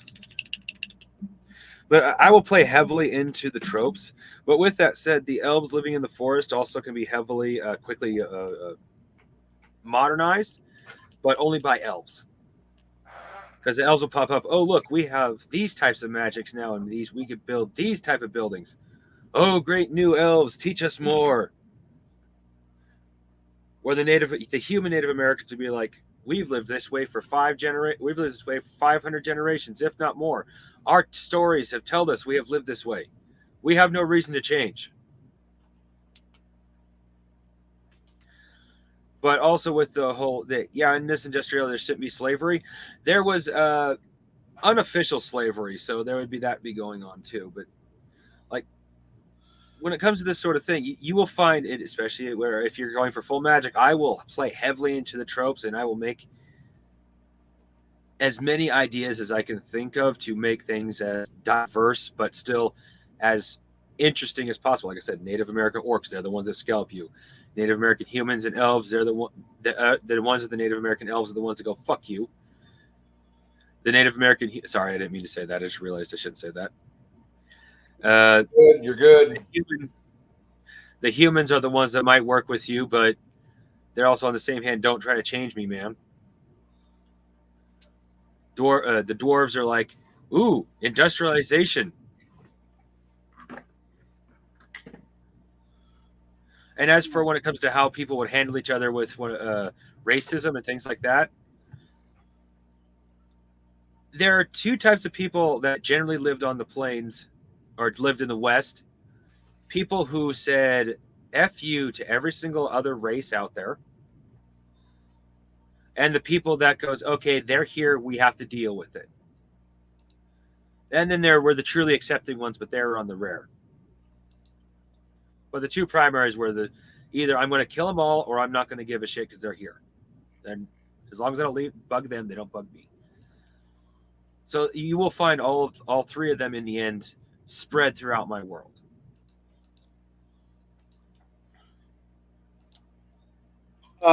Bruce?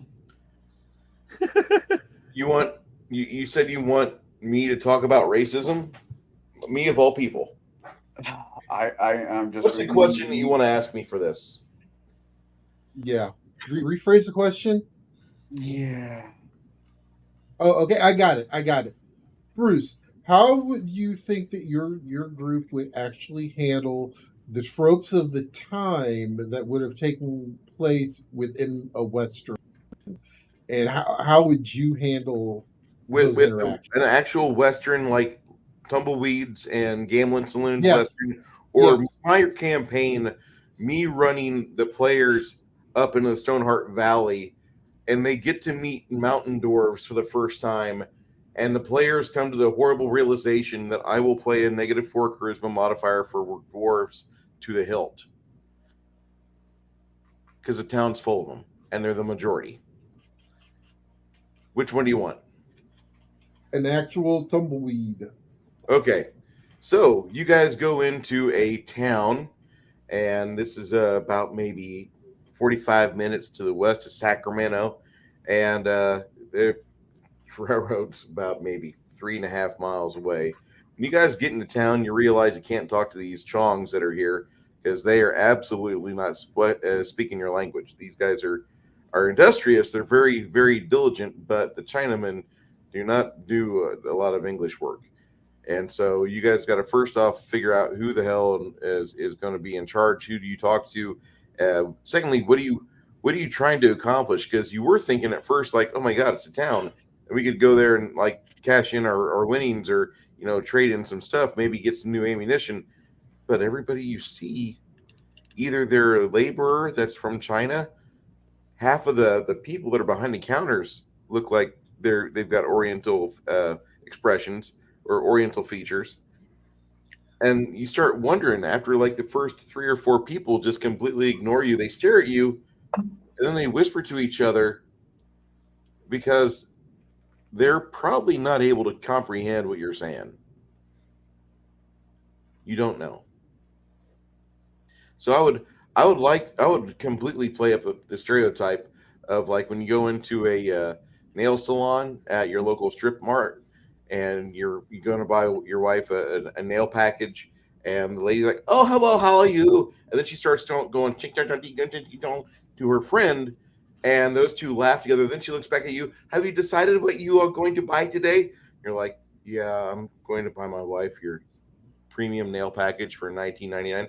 Oh, premium nail package and manicure. So you're going to get that, and then afterwards you shall we get a deluxe package for a pedicure as well?" And you look at your wife, and she's not going to show her feet for the next 7 months. Probably not a good idea for the pedi. And so you say that, and as soon as you say no pedi today, the two ladies look at each other, and in their own language, they chong to each other, and then they titter and laugh. And they turn right back at you. Okay, have your wife be seated over here to our right. And then once you leave, then the real racism starts. As the two ladies are talking to each other in their own language, and they continuously will go to your wife, ask her a question, and then laugh about it after they translate one for the other. Oh, I mean that's just my entire experience with dealing with people that are of that persuasion. The insincerity is a fucking Olympic fight.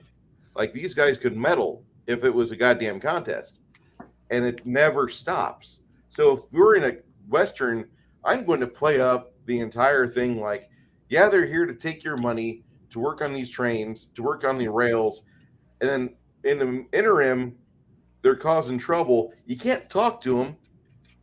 You can't have any conversation. And then finally they run you out of town to like a small burb on the outskirts of Sacramento to the west, to the east, and you're there and you're talking, and finally the sheriff tells you like, we're not allowed in there either. Don't feel bad. We had to deputize a couple of their people, but they have no idea what the fuck they're supposed to be doing. For all we know, that entire town is on fire right now, and we can't stop it. So don't worry. I would completely run on that, and that would be one of those things where like you could have a power mad power broker hanging out there because he's able to speak some Mandarin, and he could be a complete, oh fuck, why am I blanking on David Lopan? Anyway, he could be a David Lopan. He could completely be ruining the town with his black magic and looking for a woman with jade green eyes, Mr. Barton. And he could be completely doing that. But you have no idea because the town, they made sure they let you know that you were not welcome there. And they were actually able to successfully run you out because they gave you no services. The only thing they gave you was they showed you back where your horse was. Now, right to the east. Thank you. I would completely go with that because they're not going to be friendly to you.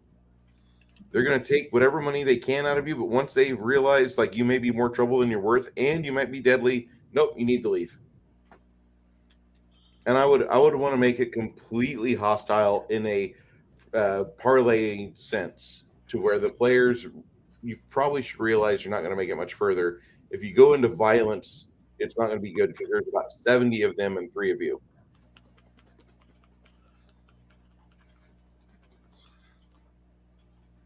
The whole life story just made me think of one asked, is this like from my firsthand experience? Yeah. Yeah. Yeah. I'm just curious. Oh, I if I can, I want to actually. I asked the question a little bit ago. What was your game? What was the theme of your game? And theme of the Western game is, and I didn't answer. I was thinking somewhere between Oregon Trail and the Donner Party. If I was to run a campaign, The theme? the theme. I would go with I always like going with like a war theme where you are there on the precipice, and if you fall, this post falls. No, so more Civil War. Yeah, why not? Yeah, It leads to good high drama. It leads to good action at the table, and it usually, unless you have a Greg at your table, it will lead to actual discussion and role play. right. I was just thinking that the hex crawl or an Oregon Trail would be kind of fun. You could go with that, but at some point when you're involving hex trails, like hex crawls completely can go into Kingmaker territory before you know it. Like for instance, our Saturday campaign, you guys have an outpost to the north of your little Gerarton or whatever the little town is. I told you I was going to get that tower. You guys have an outpost there now. And now that you have it, now the DM's light is on, and so I can screw with you on a lot of different fronts. I don't want to like piss you off, David, but I do want to let you know that like the quickest way to depopulate the wallets and purses of your player characters in a D&D game is to give them a castle, because now with castles there's tithes, there's upkeep, there's the constant expenditure of churning of hard effort and hours to make gold, only to waste it away because some stupid noble comes to town and he wants you to like host his birthday party for his nephew. So now you're burning money really fast. You can do what you want, but a good theme, like if you're not doing, and not that hex crawls are bad, hex crawls are great, but they quickly turn into expansion games. We're going to have just this area under our control. We're going to quickly have this area under our control. We've ran into 2 parties of hobgoblins out of this hex to the northeast, and Kai's going to be in charge of putting together a war campaign and logistics, and he'll be able to figure out within the next 2 days before we have to go up against these hobgoblins from the Deep Fells. My army is now currently underneath. I will be discovered by archaeologists 1,000 years from now.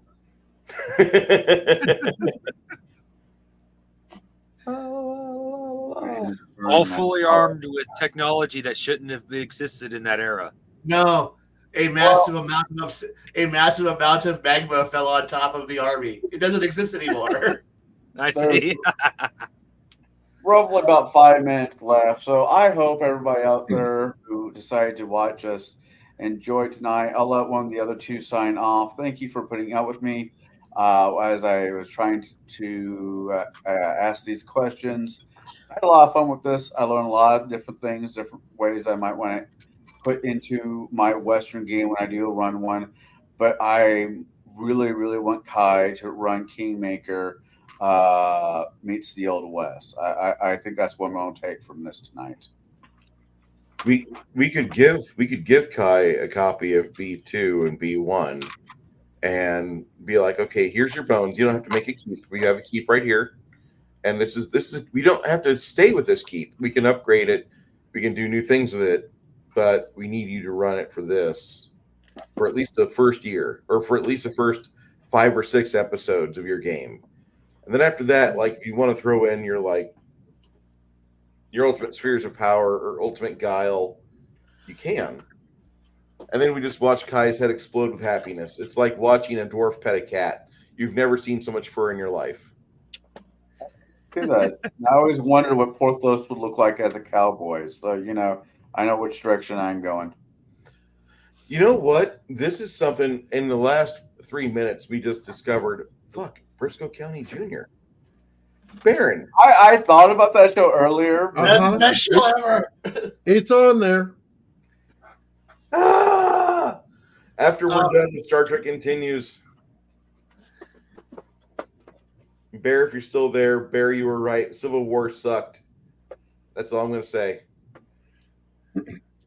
Connell, you got anything going on right now? I know you're going through hell personally, but are you doing anything to start your existence to where you're enjoying yourself and running a couple games or doing a few net webisodes of fantasy thinking outside the box? As always, I shouldn't say always.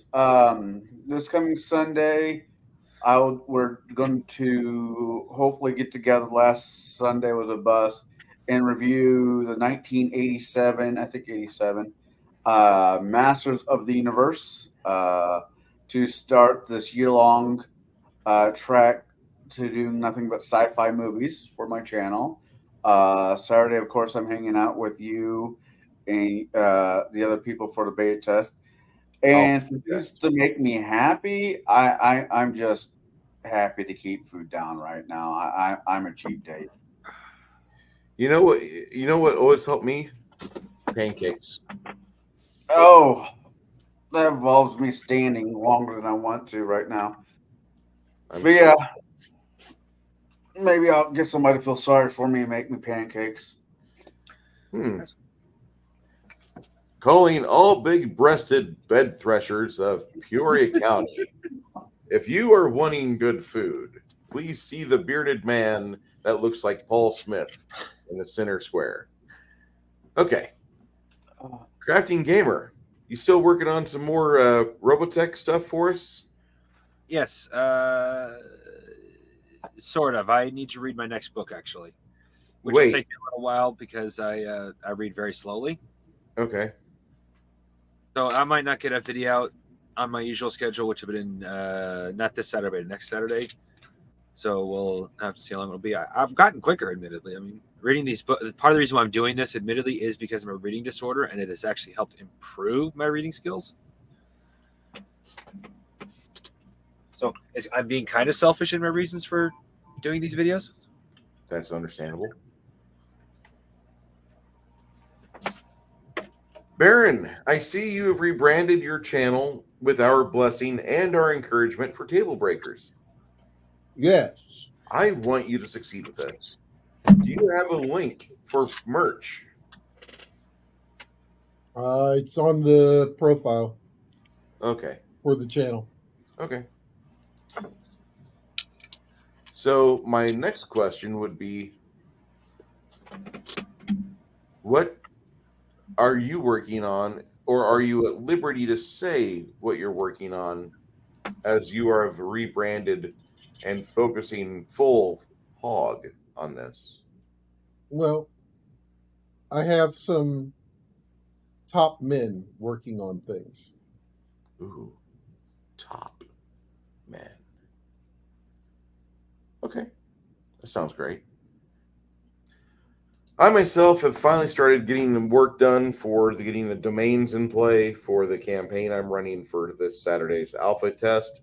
And once I get the domains finished and get the spells listed, then I'll pretty much have 30% of the spells written for first and second level, because a lot of them are vacillate between wizard and cleric. And then after I get second and third level spells done, then I can worry about like figuring out how it proceeds from going from apprentice class to journeyman class, how you can start picking up your specializations.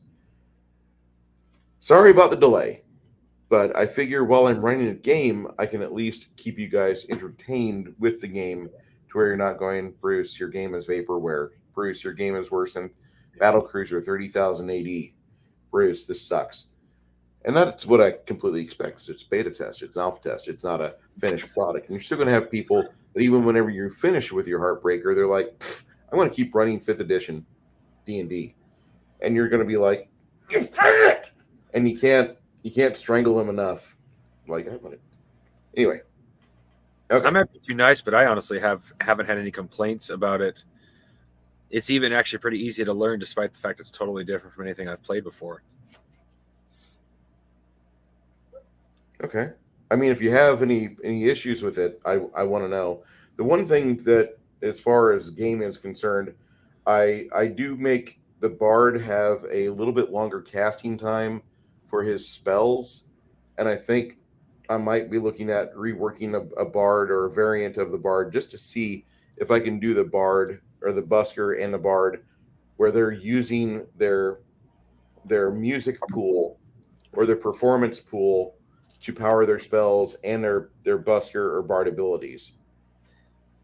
I think that would help out quite a bit. That way, I don't have Flatey there kind of confused with things. Things would be more outlined. It'll be something. You don't have to go with this, but here's an idea I have. Let's see if it works. And if you put it in practice and it sucks, we can always walk away and be like, well, there's an aborted fetus we can put on the pile and, have a nice little weenie roast. That sounds really terrible. Okay. Yeah, it does. My first thought was the Spartan 300. The baby's on the cliff. Yeah. Like he couldn't learn how to hunt. Can't hunt. Can't live. Sorry, Spartan, or civilian. So, with that being said, if anybody here has any final thoughts for tonight's stream, my name is Bruce. I'm signing off. I will let you guys have the con. Good night. All right, folks. Don't forget, next week we are going to have Bear, the Gen X GM, joining us again, because we're going to be doing a superhero deep dive. So make sure you do join us. Same bat time, same bat channel.